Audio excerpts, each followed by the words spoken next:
Eu sou engenheiro de som há 15 anos. Trabalho com pós-produção para cinema, limpeza de áudio para podcasts de true crime e, ocasionalmente, restauro gravações antigas para arquivos históricos. Meu mundo é visualizado em ondas. Eu não vejo apenas pessoas falando, vejo picos, frequências e ruído branco. Sei quando alguém está mentindo pela microtrepidação nas cordas vocais antes de uma palavra terminar. Sei quando um ambiente foi editado artificialmente. O som é a verdade absoluta. Pelo menos era o que eu acreditava até a última terça-feira. Tudo começou com um trabalho mundano. Eu estava limpando o áudio de uma entrevista gravada em um ambiente externo ventoso. Fones de ouvido de cancelamento de ruído de $3.000, isolamento acústico total no meu estúdio no porão, apenas eu e o monitor brilhando no escuro. Do nada, senti a coceira. Aquele formigamento que precede o espirro que todo mundo conhece. Parei a reprodução do áudio. Tentei segurar. Odeio espirrar enquanto trabalho. Quebra o fluxo, desajusta os fones. Mas esse espirro foi violento. Veio de baixo do diafragma, uma convulsão muscular que dobrou meu corpo sobre a mesa de mixagem. O som foi colossal no silêncio tratado do estúdio. Limpei o nariz com a manga da camisa, irritado, e ia voltar ao trabalho. Foi quando olhei para o monitor. O meu microfone de estúdio estava aberto e gravando. Eu havia esquecido de desligar o canal auxiliar. O software de edição estava rodando em segundo plano e capturou o espirro. Uma onda de áudio laranja e gorda apareceu em uma das linhas do tempo. Por curiosidade, ou talvez por pura procrastinação, decidi dar zoom na onda sonora do meu próprio espirro. Foi ali que minha vida acabou. Eu só não sabia ainda. Visualmente, um espirro é um evento caótico em um áudio, um pico alto de volume seguido de uma reverberação. Mas, ao dar zoom no pico mais alto, o momento exato da parte mais alta do meu espirro, notei uma anomalia. No meio da forma da onda, havia um corte. Não era silêncio, só ausência de dados. Uma linha vertical preta perfeita de cima a baixo, dividindo o som em dois. Como se, por 1 milésimo de segundo, o microfone tivesse deixado de existir, ou o som tivesse sido recortado. Engenheiros de som chamam isso de drop. Geralmente é falha de cabo, problema de buffer no computador. Mas meu equipamento é de ponta, cabos banhados a ouro, interface de áudio redundante, então me dei por vencido. Puxei mais o zoom. O nível de ampliação era microscópico agora, visualizando amostras individuais do áudio. O corte não era vazio. Havia algo ali, uma onda minúscula, quase invisível, com uma frequência tão baixa e um padrão tão complexo que parecia rabisco de uma criança. Selecionei aquele fragmento de milissegundo, coloquei para rodar em loop, aumentei o volume quase no máximo e apertei play. Não ouvi um som, só senti uma pressão. Meus tímpanos se retraíram dolorosamente. A caixa de som no chão do estúdio nem vibrou, mas a água no meu copo sobre a mesa formou anéis perfeitos nas ondas dentro. Senti um gosto de cobre na boca. Uma náusea súbita me atingiu, tão forte que tive que segurar a borda da mesa para não cair da cadeira. Desliguei o som imediatamente. Minha mente racional entrou em ação. Isso deve ser infrassom, pensei. Criei acidentalmente uma frequência abaixo de 20 Hz que causa desconforto físico. É um fenômeno conhecido, filmes de terror usam isso para causar medo em quem assiste. Mas a curiosidade é um parasita. Salvei o arquivo, isolei aquele pedaço de áudio e fiz o que qualquer idiota faria. Apliquei um aumento de tom para subir a frequência daquele som até o alcance da audição humana. Queria ouvir o que era aquela falha. O processo de exportar aquele pequeno áudio milimétrico demorou mais do que deveria. A barra de progresso se arrastava. O computador, uma máquina feita para a produção e edição de sons de orquestras inteiras, estava naquele momento sofrendo, as ventoinhas girando no máximo. Parecia engasgar com aquele pedacinho de áudio de 0,02 segundos. Quando terminou, respirei fundo e apertei play. O que saiu das caixas de som não foi um ruído, foi uma voz, rápida demais, sobreposta, como 1000 pessoas falando a mesma sílaba ao mesmo tempo. Parecia dizer: quase. Me arrepiei, mas logo pensei. Pareidolia auditiva, claro. O cérebro humano tenta encontrar padrões em um ruído aleatório, assim como fazemos quando vemos um rosto numa nuvem. Eu estava cansado, afinal. Mas deletei o arquivo? Não. Eu precisava de uma contraprova. Forcei outro espirro. Peguei um pouco de pimenta do reino na cozinha lá em cima. Minha esposa, Sarah, já estava dormindo. O relógio marcava 2h15 da manhã. Voltei ao estúdio, cheirei a pimenta. A coceira veio. Apontei o rosto para o microfone e espirrei. Dessa vez, analisei a imagem do áudio imediatamente. Lá estava ele, aquele espacinho, o buraco no som no meio do espirro. De novo, isolei, aumentei, tratei e dei play. A voz, agora mais nítida, sussurrou em um tom gutural e metálico a frase: ainda fechado. Não era pareidolia. A dicção era perfeita. A voz não era masculina nem feminina. Soava como metal raspando em gelo, mas articulando português. Passei as próximas 48 horas trancado no estúdio. Sarah batia na porta, deixava comida no corredor. Eu dizia que estava em um prazo apertado para a entrega de um trabalho. Menti. Eu estava mapeando meus espirros. Descobri padrões. Espirros causados por poeira geravam falhas menores. Espirros causados por luz geravam falhas mais limpas. Mas os espirros mais viscerais, esses abriam mais a falha. Gravei 14 espirros. Isolei as 14 falhas. Juntei os áudios em sequência, formando uma frase. Quando toquei a sequência completa, o som fez as luzes do estúdio piscarem. O monitor desligou e ligou sozinho. A voz disse: o trinco está frouxo, a carne é macia. Continue batendo. Nós ouvimos o chamado. Saúde. A última palavra da frase me gelou. Saúde. Em todas as culturas, em todas as línguas, desde o início da civilização, nós temos um ritual verbal imediato após um espirro. Sempre achei que fosse superstição da peste negra, medo da alma sair do corpo e tal. Eu estava tão errado. Não dizemos saúde para proteger quem espirrou, dizemos saúde para abafar o som daquilo. É um contrafeitiço sonoro, uma barreira verbal para cobrir a microfissura que o espirro abre no tecido da realidade. E eu estava ali, isolando essa fissura, amplificando-a, convidando-a. No quarto dia, meu nariz começou a sangrar. Não parava. O sangue era escuro, quase preto, e tinha um cheiro estranho, como ozônio ou estática de TV antiga. Olhei no espelho do banheiro do estúdio.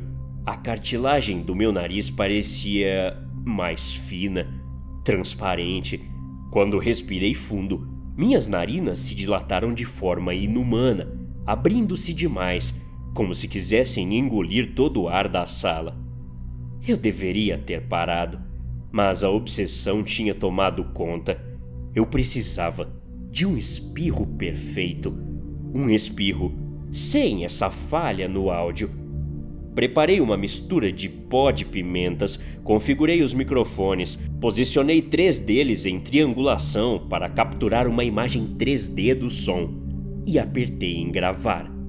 Inalei o pó. A reação foi instantânea. Não foi apenas uma coceira, foi como se alguém tivesse enfiado um gancho de açougueiro dentro do meu rosto e puxado para a frente. Meus pulmões inflaram além da capacidade normal. Senti minhas costelas estalarem. Minha garganta se abriu tanto que achei que minha mandíbula fosse deslocar. O espirro veio não como uma expulsão de ar, mas como um evento sísmico. O tempo desacelerou. Eu vi com meus próprios olhos o ar na frente do meu rosto se distorcer, como asfalto quente em um dia de verão. A realidade estava rasgando. O som do meu espirro foi ensurdecedor, mas imediatamente após o som, veio o silêncio. Não o silêncio de uma sala quieta, o silêncio absoluto. O som da ventoinha do computador sumiu, o zumbido da lâmpada, o bater do meu coração. Eu estava surdo? Não. Olhei para a tela do computador, a gravação continuava, a onda sonora estava lá, sendo desenhada em tempo real. Mas a onda não era laranja como de costume, era preta e ela não oscilava. Era um bloco sólido, preenchendo toda a tela, de cima a baixo. Ruído máximo. Mas eu não ouvia nada. Então, senti. Algo tocou meu ombro. Girei a cadeira. O estúdio estava vazio. A porta continuava trancada. Mas o ar estava denso. Pequenas partículas de poeira flutuavam no estúdio, paradas no ar, como se a gravidade tivesse sido desligada. Olhei para as minhas caixas de som. A membrana do alto-falante esquerdo começou a se empurrar para fora, não vibrando com som, empurrando, como se uma mão estivesse tentando sair de dentro da caixa. O tecido de proteção do falante rasgou. Primeiro, saíram dedos longos, feitos de uma substância cinza que parecia fumaça solidificada, mas que pingava um líquido viscoso no chão. Depois, um braço, um cotovelo com articulação invertida. Eu tentei gritar, mas não tinha ar. Gastei tudo no espirro. Meus pulmões estavam em vácuo. Eu estava paralisado, boquiaberto, assistindo a aquela coisa se arrastar para fora do meu equipamento de som. Ela não tinha rosto, onde deveria ter uma cabeça. Havia apenas uma vibração, um borrão constante, como uma foto tremida. A coisa falou, não com som, mas direto dentro do meu crânio, vibrando meus ossos. Você abriu a porta. Você não disse a palavra de proteção. Ninguém disse a palavra de proteção para você. A criatura se aproximou. O cheiro era insuportável. Cheiro de cobre, amônia e algo antigo, como uma tumba aberta. Ela estendeu aqueles dedos de fumaça sólida e tocou o meu rosto. O toque queimava. Frio, não quente, um frio que queimava. Ela enfiou os dedos nas minhas narinas. Tentei recuar, chutar, lutar, mas meu corpo não respondia. Eu era apenas um receptáculo agora. Senti os dedos subindo, passando pelos seios nasais, tocando o meu lobo frontal. Ela não queria me matar. Ela queria se acomodar em meu corpo. Muito espaço aqui. A voz vibrou em meus dentes. Tanto silêncio. Nós gostamos do silêncio. Senti meu corpo convulsionar. E então, tudo ficou preto. Acordei no hospital 3 dias depois. Sarah estava chorando ao lado da cama. Os médicos disseram que tive um aneurisma cerebral severo provocado pelo esforço do espirro. Disseram que me encontraram desmaiado no estúdio, sangrando pelo nariz e ouvidos. Disseram que foi um milagre eu ter sobrevivido sem sequelas motoras. Eles fizeram ressonâncias magnéticas, falaram que meu cérebro está normal. Mas eles estão errados. Eles não sabem ler as imagens como eu sei ler ondas sonoras. Eu vi as chapas da ressonância quando o médico saiu do quarto. Lá, no meio do meu cérebro, onde deveria ter massa cinzenta, há uma pequena área de sombra, uma mancha que absorve a radiação do exame. Tem o formato exato de um feto encolhido. Recebi alta ontem. Voltei para casa. Sara tem sido maravilhosa. Ela cuida de mim, traz sopa, evita fazer barulho. Mas há algo errado. Hoje de manhã, Sara estava na cozinha preparando o café. O sol entrava pela janela, iluminando a poeira que dançava no ar. Ela aspirou um pouco da pimenta que estava usando nos ovos. Vi o rosto dela se contrair, a inspiração súbita, os olhos fechando. Eu estava sentado na mesa, senti uma vibração no centro da minha cabeça. A sombra dentro do meu cérebro se agitou. Ela reconheceu o sinal. Quando Sara se preparou para espirrar, eu senti minha boca abrir involuntariamente. Mas eu não ia dizer saúde. Minhas cordas vocais se tensionaram para produzir uma frequência que humano nenhum deveria produzir. Senti a geometria daquele som maldito se formando na minha garganta, pronto para responder ao chamado dela, pronto para completar a conexão e trazer o resto deles para cá. Tapei minha própria boca com as duas mãos com tanta força que cortei o lábio nos dentes. Atim! Sara espirrou. O som ecoou na cozinha. Segurei o som dentro de mim. A vibração foi tão forte que meu nariz começou a sangrar de novo, pingando na toalha de mesa branca. Saúde, amor, eu consegui dizer, depois que o momento passou, engolindo o sangue. Sara sorriu, limpando o nariz com um guardanapo. Obrigada, querido. Ela não viu.